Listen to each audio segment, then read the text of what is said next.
Good morning po ulit yung mga nasa Zoom, nasa online po. Welcome po sa bahay ni Emmanuel. Ngayon po ay August, ano na ngayon? 14, ang bilis ng araw, di po ba? Praise God sa umagang ito, sa opportunity na tayo ay makapakinig ulit sa salita ng ating Panginoon as we continue our series sa umagang ito. We are going to continue the series. Ating pong series sa umagang ito ay The Wrath of God, Condemnation and God's Judgment, and Reasons. Yung unang nabanggit ni Pastor Mike last Friday is, nabanggit niya, takal niya yung dalawang reasons for God's wrath. So ang ating verse sa umagang ito ay sa Romans 1:22 to 23. Malikot si Ate Nora. Kasi dati dito, di ba? Ngayon doon na. Dito. Amen. So we are on the part 2 ng ating series, Reasons for the Wrath of God. So ano yung nabanggit ni Pastor Mike? Let's get a review. So ito po yung ating text. Nabasa na po ni Kuya JM kanina. And then, yung nabanggit po ni Pastor Mike last Friday is, ano yung dalawa? Revelation at saka rejection. So ngayon, meron ulit tayong dalawang pag-uusapan sa umagang ito. May tanong po ako. How you can gauge ang isang tao kapag siya ay marunong or matalino? It's a trivia. Paano masusukat?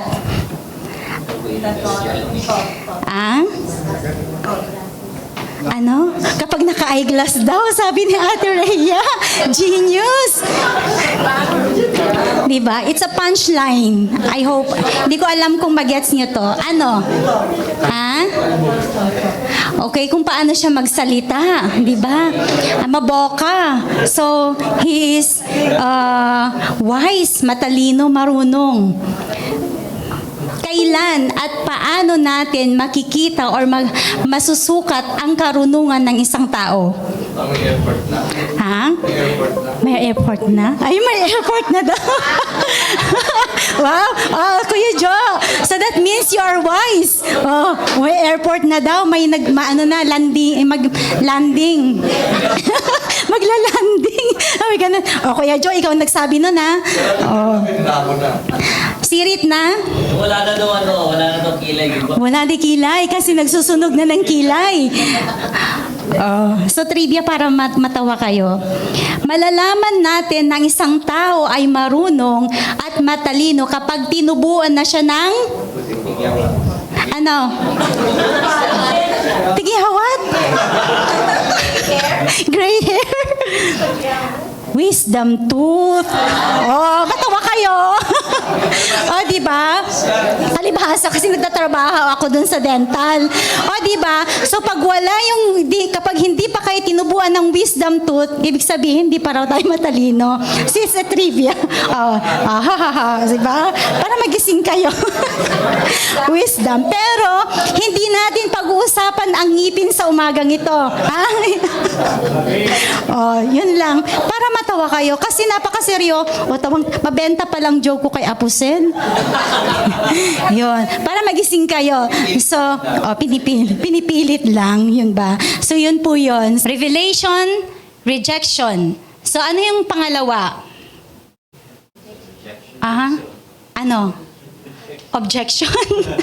Kasi lahat it sounds like revelation, rejection, and rationalization. So makikita natin dito na this word, yung binanggit po ni Pastor Mike last Friday is all about, ito ay para sa mga ungodly and unrighteous. So the message are para sa mga Gentiles. So sino yung mga Gentiles?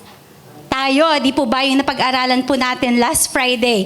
So, anong nangyari dun sa Revelation? God revealed His Word. God revealed ang Panginoong Diyos sa ating buhay. Ang yung pangalawa is rejection. Pero ang ginawa natin, nangyari? We reject, di ba? We refuse to the Word of God. We refuse to the knowledge. We refuse to Lord Jesus Christ. Kaya yun ang naging rason kung bakit nagagalit ang ating Panginoon. Now, it is clear na ang Diyos ay nagagalit sa atin, and for sure, God ibibigay niya kung ano man yung punishment na para sa atin. We deserve, di po nga, ang punishment because we are guilty sa mga ating mga kasalanan. If we refuse that Jesus is our Lord and Savior, then tayo po ay nasa panganib. If we reject the Word of God, sabi nga, we are in danger. Tayo ay nasa panganib. Now, tignan natin ngayon kung ano. So, ang nasabi dito is rationalization. Ano ba yung nasa doon sa text natin? Professing they are wise, they claim. Anong sabi dito? Professing to be wise, but they became fools. Sinasabi nila na professing means declaim. Declaim, kliniklaim nila na sila ay matalino, sila ay marunong, pero sila ay mga mangmang, sila ay mga hangal. Di po ba?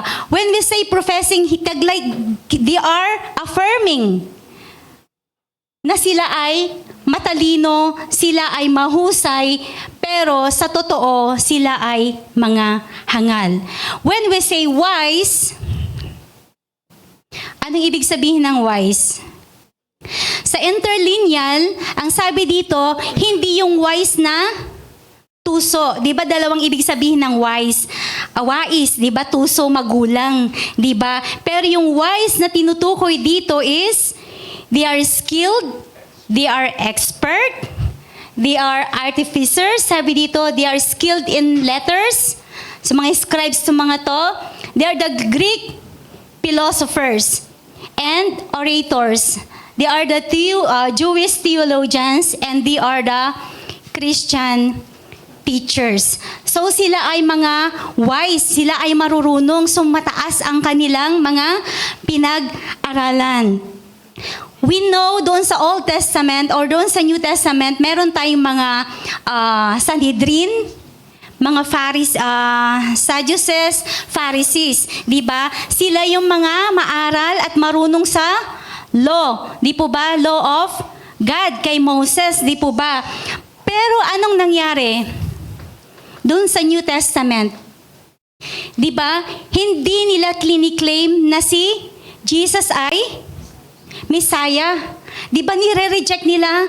Yes, they are wise in terms of knowledge, in terms of law, pero sila ay mga mangmang, mga hangal sa harapan ng ating Panginoon because they refuse, they reject Jesus Christ. Hindi nila tinatanggap. Di ba makikita natin doon na messianic claims doon sa ating Christology that Jesus is the Son of God, na ang ating Panginoon ay namatay at nabuhay na maguli. Pero anong nangyari? Hindi nila tawag dito, pinapasinungalingan nila, hindi nila ma-accept, di ba? Kasi yung mga nagbabantay, yung mga soldiers, merong nagbayad sa kanila, sabi niya, wag nyong, anong sabi doon? Na wag nilang ipaalam na ang Panginoong Jesus ay, kasi nung titignan na nila, wala na doon yung kanyang katawan, yung kanyang bangkay. So makikita natin dito na though they are wise in terms of knowledge and law, but they are foolish in the eyes of God. So ang sabi dito, ang fools in a Greek word is morain. Sabi dito, when we say morain is, in English nun are moron. Moron, napakasakit sabihin na they are stupid. Di po ba? So mga hangal. Ang tao ay isang hangal. Ang tao ay isang mangmang. Kasi makikita natin dito that they refuse to accept the truth, and regarding on despite of the revelations na ipinakita ng ating Panginoon, there's still hindi pa rin sila naniniwala. Now, makikita natin dito that we know sa ating kapanaphunan, we are maalam or marunong in terms of knowledge. Mataas ang pinag-aralan. Di ba kapag meron yung may degree I should say, anong nakakonect dun sa pangalan? MD. O di ba? MD, PhD. Ano pa? Pag mga nurses, RN, MAN, ano yung MAN? Masteral of Arts in Nursing. Aside pa that, ano pa? MSN daw. Tapos, ano pa? Pag nurse siya, USRN. Oh, di ba mayroong mga ganon? Dito sa Riyadh, SCF, HS, Saudi Council Health Specialist, di ba? So, ganun yun. So, sa atin, kapag naman teacher, LPT ba? Licensed Practice Teacher. Di po yun. So, pag mga criminology, RPT, yung ganun. So, mayroong mga nakakonect, di ba? They have the degree. Meron silang datapos, meron silang mataas na pinag-aralan. But, even though, makikita natin dito, the philosophers, example philosophers, di ba? We study philosophy when we are in college. Philosophy is the study of generalized systematic knowledge of science and, reasoning, logic. Di ba sila ay marunong? Philosophy. They are philosophers. And one of the philosophers, sino yung naaalala nyo during your philosophy?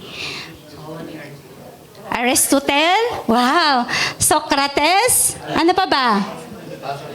Recall.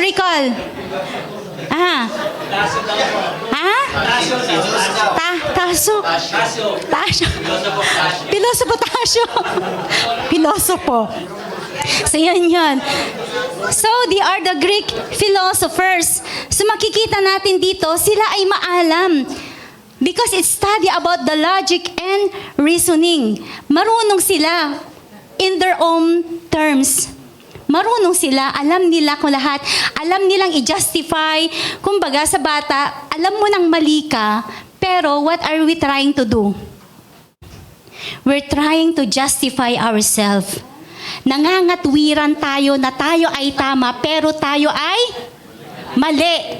Ito ay lantaran na tayo ay mali, pero ginagawa nating tama. Pilit na binabaluktot pilit na tinutuwid ang mali, ang baluktot, di ba?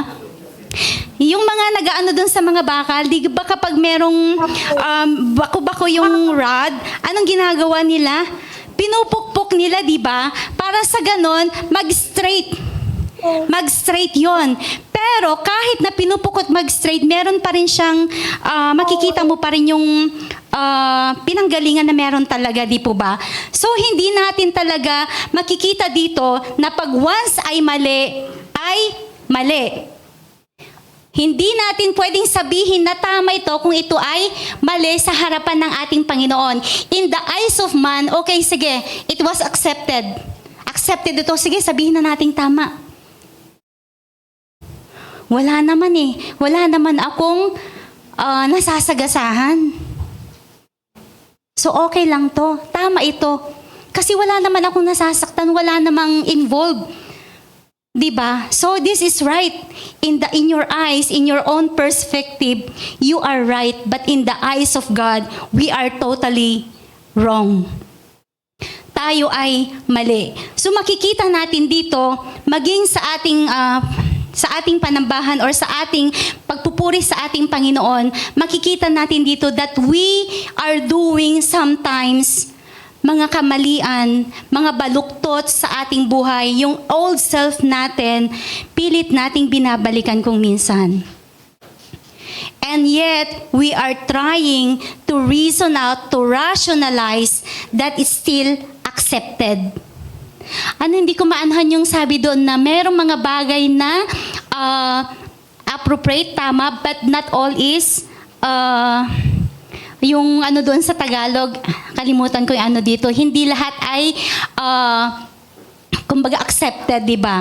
Tama siya in the terms of traditions, meron yung mga pero may mga tradition tayo that it is not accepted accepted.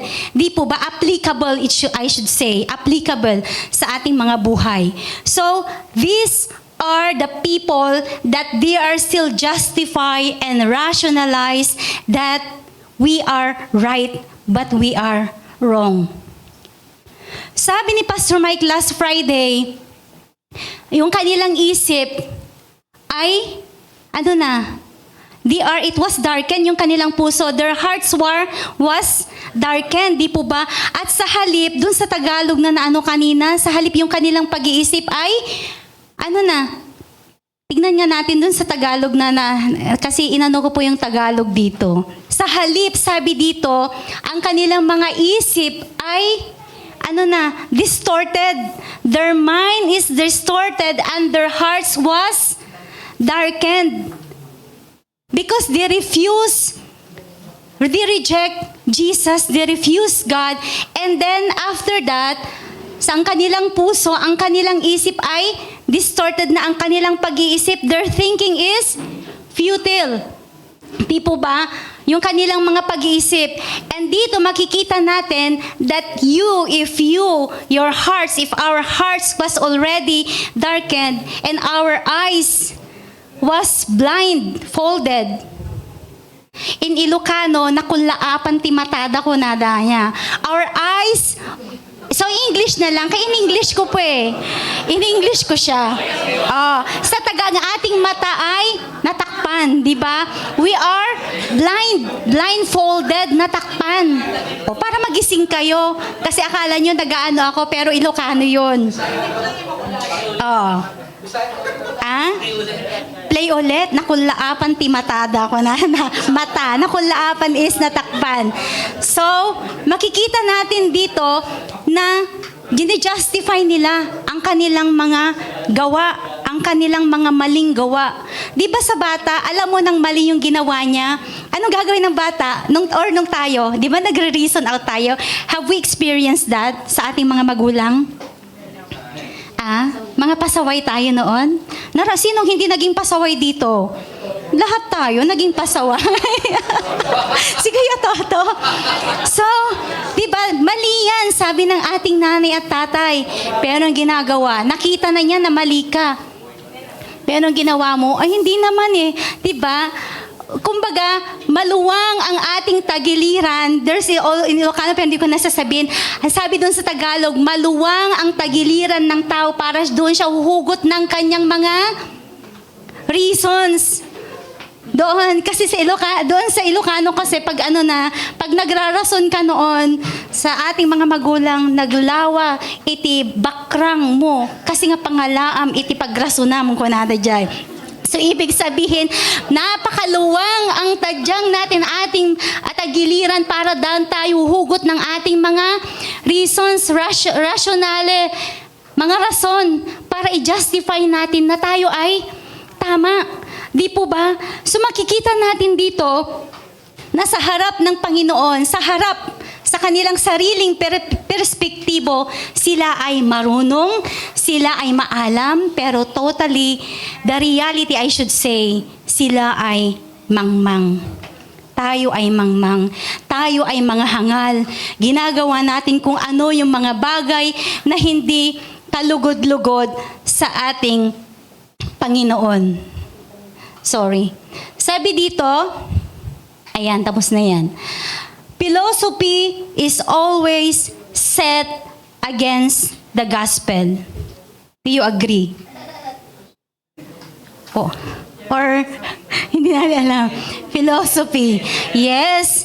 Sabi dito, kasi makikita natin dito that the wisdom of man versus the wisdom of God.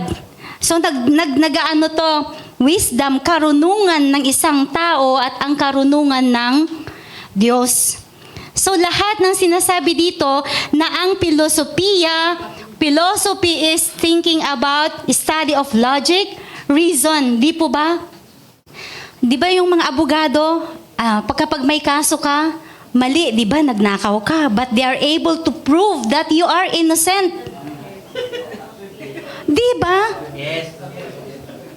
Yes. Di ba, abogado, ipagtatanggol ka o meron kang ginawang kasalanan, murder, nakakumit ka ng murder, o kukuha ka ng abogado. Abogado? Sorry, abogado. Sorry. Gutom na ako. Kulay natin. Naka-abogado kasi tayo eh. Sorry, hindi ko po sinadya. Sorry, 23 minutes lang tayo. Tama ng patawa. So sabi doon, di ba, para kukuha tayo ng lawyer na lang, para i-justify natin to prove that you are not guilty, that you are innocent. Pero ang katotohanan, tayo ay guilty. Di po ba? So makikita natin dito na talagang ang filosofiya na ating pinag-aralan, it's always set against the gospel. Ano yung gospel? Yung salita ng ating Panginoon. So ang karunungan ng isang tao, sabi dito, tingnan natin, doon sa 1 Corinthians. Ayan. Ang sabi ni Paul, for Christ did not send me to baptize, sabi dito, but to preach the gospel, not the wisdom of words. Sabi dito, hindi yung mga bagay na mga marurunong. Sabi dito, but lest the cross of Christ should be made no effect. Kasi kung hindi ang Panginoong Jesus ang kanyang ipipreach, walang epekto. Kung baga, words of wisdom lang ang sasabihin niya. But for the message of the cross is foolishness to those who are perishing. But to us who are being saved, it is the power of God. Di po ba, sa mga hangal, ang mensahe about sa krus, sa kaligtasan, ay foolishness. Walang katuturan sa mga taong perish, di ba yung mga nasa di ba? But to those who are being saved, it is the power of God. For it is written, I will destroy the wisdom of the wise and bring nothing to the understanding of the prudent. So, yung wisdom ng Panginoon, ng foolishness ng tao, sabi dito, ang wisdom ng tao is the foolishness of God. Kasi mababa, hindi magkalibel. Pero, sabi dito, makikita natin doon yung continuation niya doon sa 1 Corinthians chapter 1, verse 17 to 19, and then doon sa verse 25, hindi ko po nalagay dyan, saglit lang po, para makita po natin. For the foolishness of God is wiser than the man's wisdom, and the weakness of God is stronger than the man's strength. Sabi dito. So di ba makikita natin dito, and continuation niya, sabi dito, but God chose the foolish things of the world to shame the wise. God chose the weak things of the world to shame the strong. Di ba? Kapag ang tao, ang Panginoon ay gumamit, hindi niya pinipili yung mga maalam. Di ba? Di ba yung mga apostles niya noon? They are fishermen, pero sila yung ginamit ng ating Panginoong Jesus to share the word of God. Di po ba? Hindi niya pinili yung mga imam, ito ang criteria para ikaw ay mag-preach. Ito ang criteria para ikaw ay humayo. Dapat may ganito ka, dapat theologians ka, dapat ganito. No, it's not. Ginamit ng ating Panginoon yung mga ordinaryong tao, yung nasa mababa, para ipakita doon sa to shame the wise. Di po ba? So makikita natin dito. So, men are really, rationalization. Justify natin ang ating mga sarili that we are right, but we are wrong. So sabi dito, revelation, God gave him the truth. Rejection, he refused to believe the truth. Rationalization affirms that the error he has invented is the truth, and he has to do that to convince himself that he is right. Gagawin niya ang lahat ng mga paraan para patunayan na siya ay tama. He will exert all the resources, yung mga bagay, mga koneksyon, para sa ganun ay mapatunayan na siya ay tama. Ganun ba tayo? before.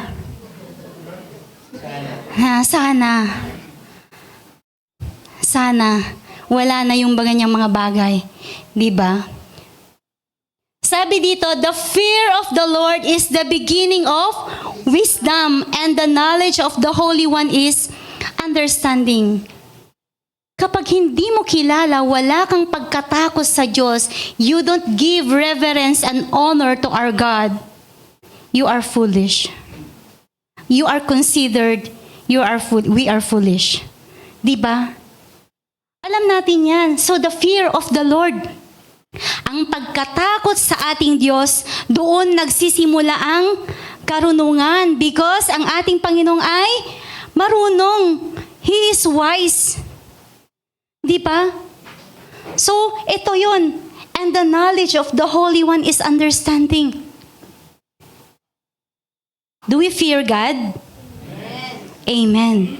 May takot tayo sa Diyos. So, kung may takot tayo sa ating Panginoong Diyos, anong gagawin natin? Kailangang sumunod sa kanyang mga kautusan, itama ang mga mali nating kagawian. Amen po? Mabilis po ba? Okay lang po. Ayan, sabi dito, the biggest fool of all is the one who has rejected the light, gone into the darkness, and now rationalized that this darkness is light and the light is darkness. Baliktad na ang mundo. Di ba? Sabi dito, ni-reject mo ang light. Who is the light? Jesus. And then we gone into the darkness. Their hearts was darkened, di ba? Ang kanilang puso. And then we justify, we rationalize na ang kadiliman ay liwanag. At ang liwanag ay nagiging dilim. Di ba? Yung mga kagawian, yung mga mali nating ginagawa. That is the biggest fool of all. Ang tao, ang pinakakawawa sa ibabaw ng lupa ay ang taong hindi nakakakilala sa ating Panginoong Diyos. Miskin, kunana iti, ang sabi doon sa Arabic, di ba, nagtinukalo naman ako. Miskin, miskin, you are poor.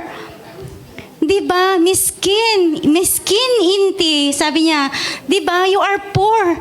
Kapag hindi mo kilala ang ating Panginoong Diyos, isa kang mangmang, isa kang hangal. Is it true? Amen. Kahit na nasa iyo lahat ang mga posisyon, manager ka man, presidente ka man, ano man ang iyong pinag-aralan, yes, you are wise. But in the eyes of God, you are foolish. Amen? Amen. Praise God. Maliwanag po about the rationalization? Sabi dito, dadako na tayo sa pang-apat. Religion.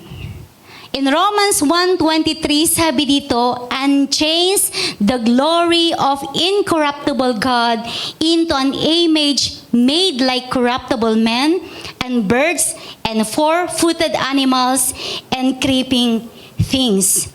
Yung change na sinasabi dito is exchange. Pinagpalit nila because their mind is distorted, their hearts was darkened, and they rationalized that they are right. What they did? They exchanged the glory of the incorruptible God into an image made. Glory dito is yung kalwalhatian, the view, the judgment, the opinion that God is incorruptible. Incorruptible is? Hindi ba corrupt? Di ba? Incorruptible is hindi siya namatay, hindi siya namamatay. Incorruptible, di ba? When we already, during the rapture, our body, the corruptible body, itong katawan na nadi-decay will going to be incorruptible. Now, you exchange the glory, yung kalwalhatian ng ating Panginoong Diyos, the incorruptible God, into an image. Ang Diyos ay walang kamatayan. He is not subject to decay because He is God, a sovereign God. Siya ang Diyos na makapangyarihan. But what they did? They created an image made like corruptible men. Corruptible yung nasisira, namamatay, into mga ibon, mga hayop na may 4 na paa, at gumagapang. You see? So, this will turn into religion. So, what is this? Ano ito? Ano tong di made like? Alam natin ito. In Exodus chapter 20 verse 3 to 4, hanggang 5 pala yan. You shall have no other gods before me. You shall not make yourself a carved image, any likeness of anything that is in heaven above, that is in the earth beneath, or that is in the water under the earth. You shall not bow down to them nor serve them, for I, the Lord your God, am a jealous God, visiting the iniquity of the fathers upon the children to the 3rd and 4th generations of those who hate me. Now man justified that he is right instead of wrong. Now, andun sa kanyang puso, sa kanyang kaisipan, that there should be a God. In spite of the philosophy of man, ang katalinuan ng isang tao, gagawa siya at gagawa ng paraan that there is something that I should bow down. Because nirefuse na niya ang ating Panginoon. He rejected the truth. But in his mind, doon sa kanyang, at the back of, meron pang natitira doon sa kanyang karunungan, kaalaman, that I should bow something in place of God. So anong ginawa ng tao? Gumawa siya ng kanyang sariling Diyos, sa kanyang sariling Panginoon. At makikita natin dito, there is a rule in Exodus. What is the rule number 1? No other gods. Yung gods dito yung maliliit, di pa ba? Di po ba? No other gods. And rule number 2, no idols of any shape or form. Pero nang ginawa nila, remember Moses? Nung umakyat siya, hindi nila maantay. Anong ginawa nila? Gumawa sila yung mga alahas nila, di ba? Nag-ano sila? And they made a image of a golden calf. Di ba? So, inano nila yung kanilang mga alahas doon. Maraming alahas. They make a golden calf. Di ba? That they will bow down para kanilang iserve, para kanilang purihin. Now, sabi dito, the highest standard, this is the highest standard.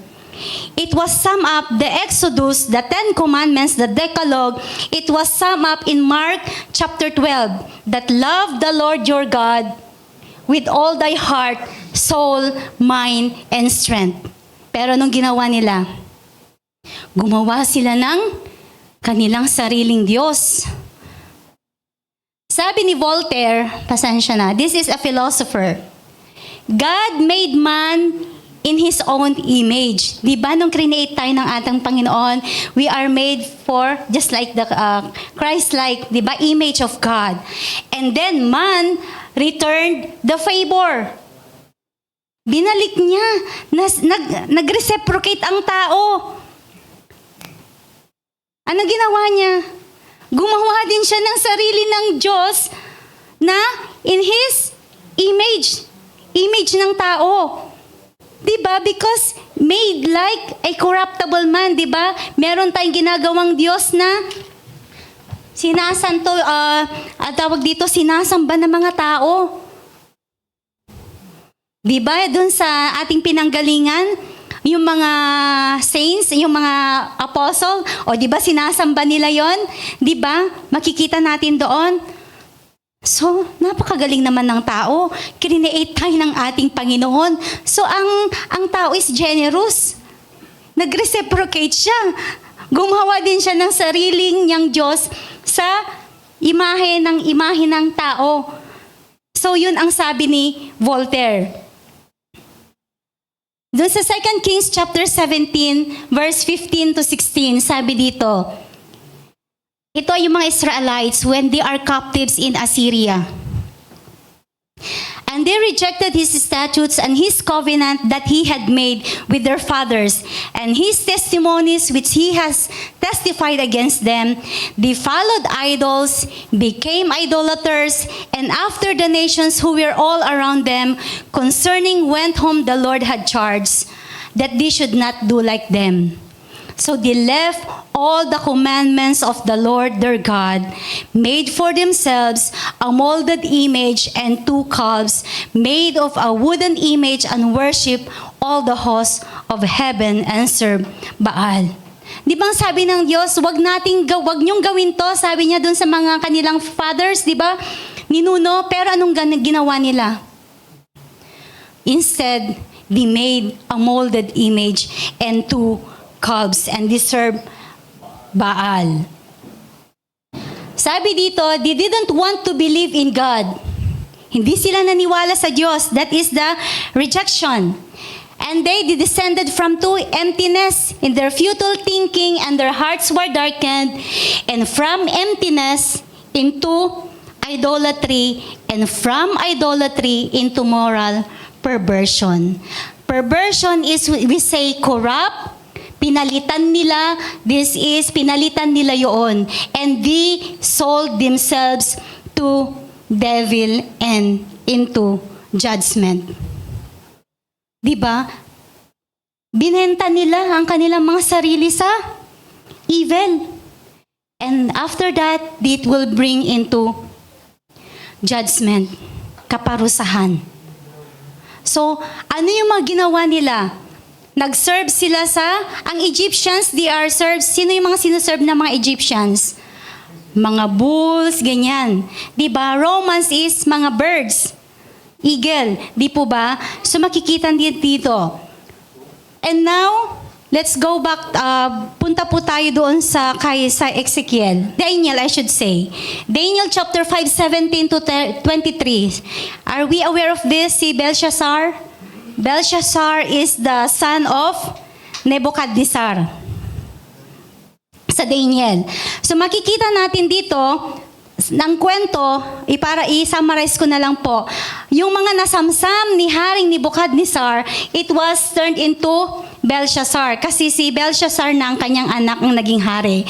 And during that time, when they are drinking wine, meron sila kasing mga nasamsam na mga vessels, mga cup, ganyan.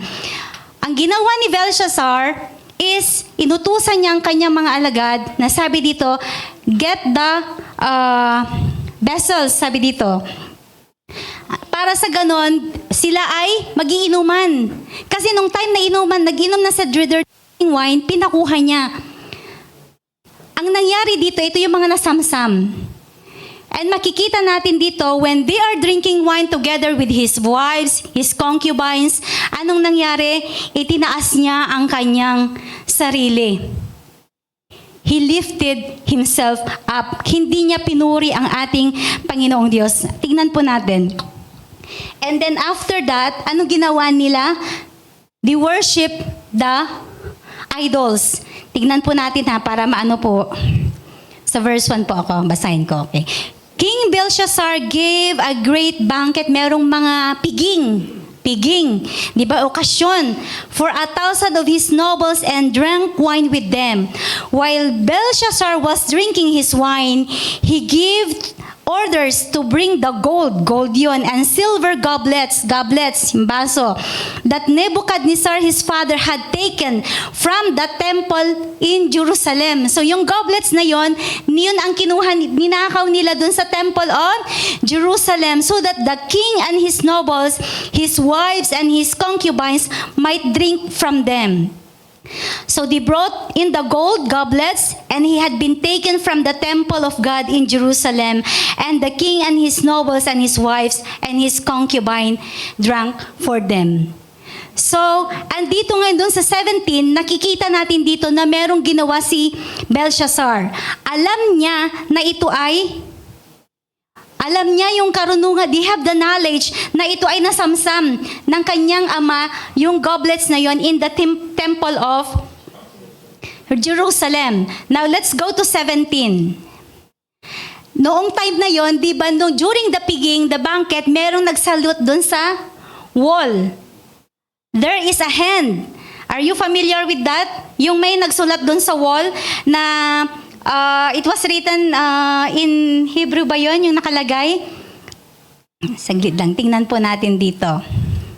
Dito sa 9:5. Suddenly the fingers of human hand appeared and wrote on the plaster of the wall near the lampstand in the royal palace. The king watched in the hand as it wrote. His face turned pale and he was so frightened that his knees knocked together and his legs give way. So nagulimahanan si Belshazzar. Ano yung nakasulat doon? Hindi niya maintindihan. So anong ginawa niya? Pinatawag niya ang mga enchants, sabi daw yung mga enchanters, astrologers, and diviners para sa ganun mai-explain. Pero may nakapagsabi na may isang tao who is Daniel that he can interpret yung mga bagay na yon.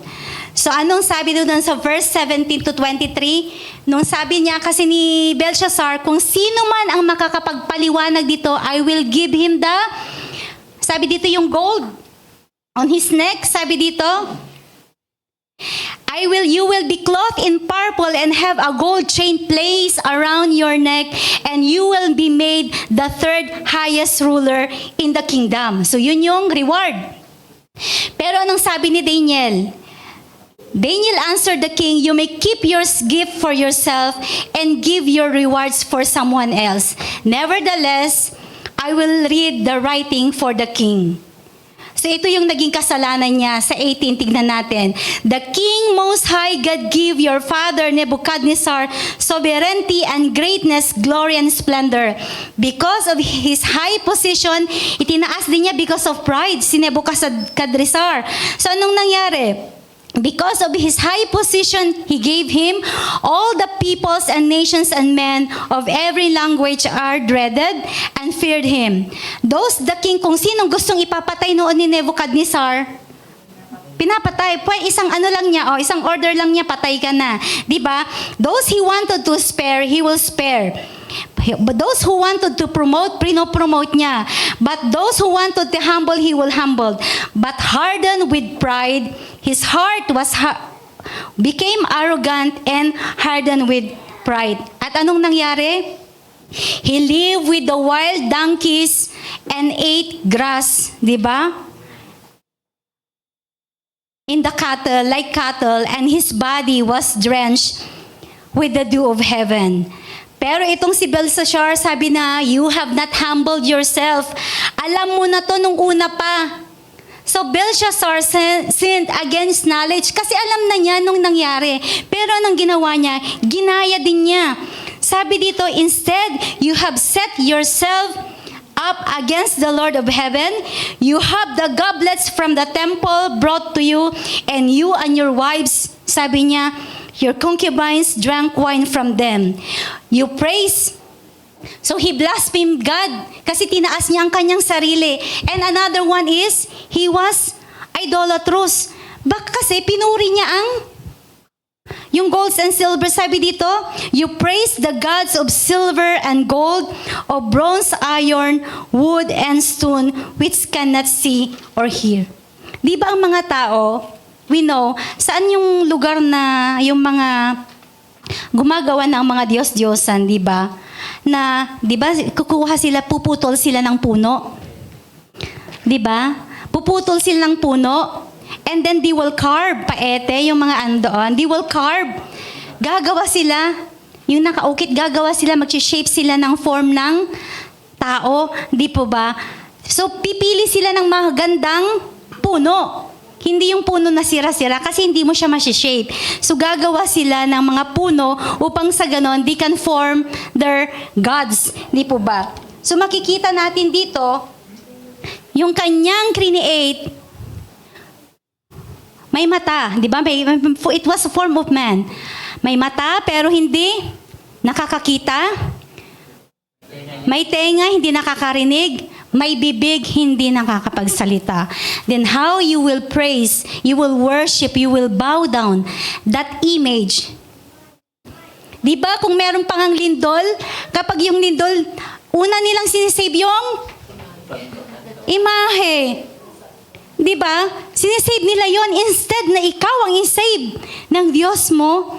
Pero ang ginagawa, sinisecure niya muna yung imahe na yon para sa ganun hindi siya, kasi during that time, meron mga parang mga figurine ba? Kasi meron yung mga kahoy, meron ding nahulma doon sa mga ceramic ba yun, Pastor?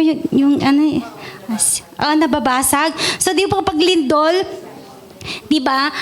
Sorry, I will need to share this kasi yung asawa ko, ang aking biyanan doon sa tuktok nila kasi ang bahay nila noon is taas baba. So kita lahat ng nagdadaan na tao kapag nasindihan na doon sa altar, yung mga doon ang dami. So during that time kasi ang mga in-laws ko wala sila doon sa bahay. Nasa ibang bansa sila. So nung na may lindol, anong ginawa niya? He pretend na nabasag yung mga ribulto. Kasi gusto niyang talagang itapon yun, but he cannot do it kasi in respect sa kanyang nanay. But he is already a believer of God. And that, during 1990, nung nangyari yun, tinanggal niya. At sinabi niya nung nagbakasyon ng aking biyanan, asan na dito? Yung nakalagay, ay, nabasag kasi, lindol. That was 1990. May naka-experience that? Napakalakas. That was in the north, in Baguio, Tarlac, Nueva Ecija, Pampanga. So, Dagupan. So, napakalakas yun. Hindi makarelate yung mga taga hindi north. Diba? Yun. So, ang ginawa yun. So, makikita natin dito na pinagsisilbihan mo yung mga ganon na bagay, mga imahe na hindi naman nakakakita. So, idolatry, it is the worship of a physical object as a God, immoderate attachment or devotion to something, image, worship, or divine honor paid to any created object. So, idolatry is anything that takes the place of God. Di ba tayo ay parang napaka-religyoso? Noong tayo pa ay nasa una, di ba kapag bago ka papasok sa simbahan, luluhod ka, kukuha ka ng ano mo yung kamay mo doon sa, sabi dito, yung holy water na sinasabi nila, and then magsa-sign of the cross ka. Kapag alalabas ka ulit, ganun ulit ang gagawin mo. Di ba? And they bow down, they worship that image.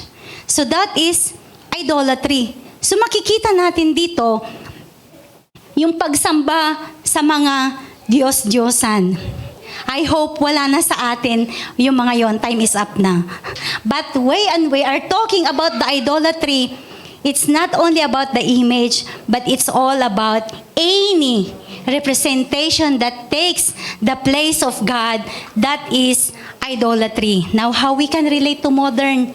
Kung sino yung iniidolo mo, kung sinong pinaprioritize mo, kung inuuna mo ay ang asawa mo, ang boyfriend mo, ang girlfriend mo, that man is your idol. Di ba? Idol. Di ba yun eh? O sino yung mga mahilig sa mga sa mga K-pop, di ba? That's idol, mga ganon, mga BTS, ano yung mga yon, di ba? So, if their attention is nawala na sa ating Panginoon, napunta na doon yung iyong focus, ang iyong attention doon sa bagay na yon, that is idols. Amen po? So, man is guilty, sabi dito, we deserve judgment.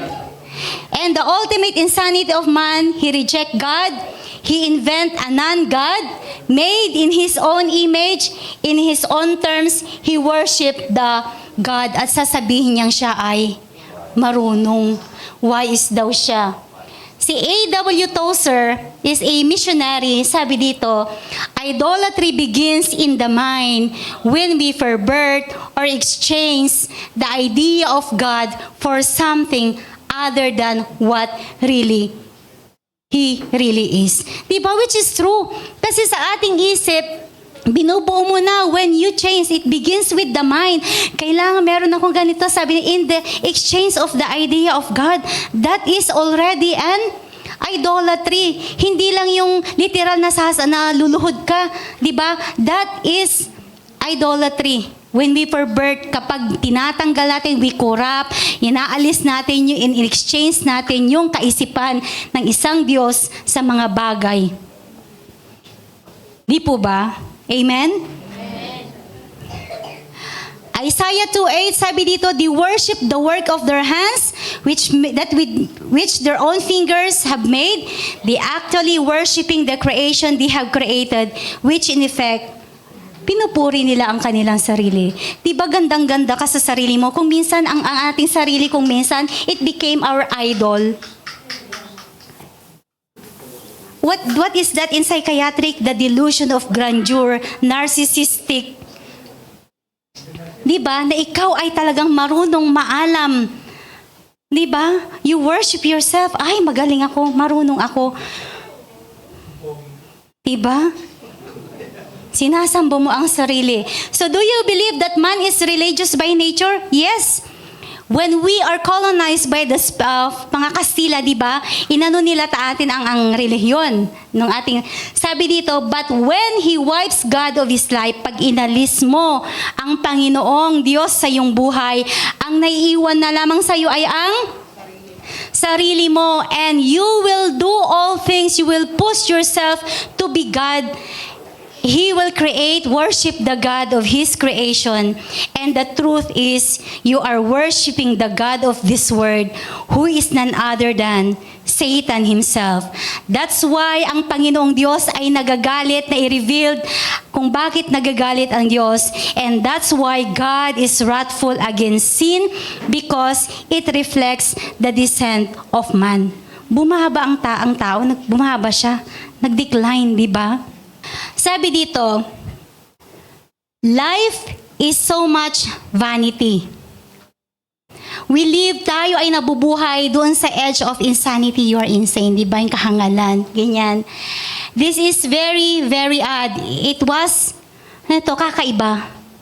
For creation in the image of God, we plod along in our sin. Tayo ay lumalakad sa ating mga patuloy na lumalakad sa ating mga kasalanan. Knowing that we cannot win. Pag gumagawa ka ng kasalanan, sinong talo? Tayo. Our souls so easily we sell to that prone broker of hell. Di ba dun sa Israelites? They sold themselves to the evil, di ba? And then it will bring to judgment. Di ba gagawin mo lahat? So our souls easily we sell to that prone broker of hell, who is Satan. Instead of singing how great thou art, we tell ourselves we are smart. We only want God His blessings to give and care not what kind of life we live. Wala tayong pakialam kung anong klaseng buhay ang ating ginagawa. We have no concept of fear or shame, sabi dito, as long as we wear our religious name. Relihiyoso ako. Though it means I am saved. Sabi dito, we think it matters not to what road we trod, kung ano man yung ating nilalakaran. We didn't care. Sabi dito, we think they all end up with God. Akala natin, siba yung daan, yung alam mong daan na dinaanan mo, akala mo patungo yun sa Panginoon. The wide and the narrow gate, di ba? It leads to destruction. Pero alam mo, akala mo, ang pupuntahan mo ay patungo sa ating Panginoon, pero hindi pala, patungo ka pala sa kapahamakan, destruction. We quote our doctrines, we are so cool, but in reality, we are theological fool. Throw yourself upon His matchless grace, or He'll be a judge you have to face. Di po ba? So makikita natin dito ang grasya at biyaya ng ating Panginoon. Alam natin, kapag hindi tayo lumapit sa ating Panginoon, ito yung kahantungan natin. In the judgment day, He will be a judge. And wala nang mga ngatwiran doon. Lord, ganito, no? Hindi ka na pwedeng mangatwiran. Di ba? Hindi na tayo pwedeng mangatwiran pa. Conclusion. It's not God's nature to delight in punishment. That's the heart of God. He is angry because His holiness reacts. that is not desire. Sabi dito, God delights to show mercy and God is not willing that any should perish. Di ba may mga warning na? Christ reaches out to every one of us and is not willing that we should perish. Sabi dito, if we don't worship the true God, we are guilty and you will spend forever in hell paying for our guilt. That's your choice. Nasa sa inyo yan. Even though you are very religious, that doesn't get you closer to God.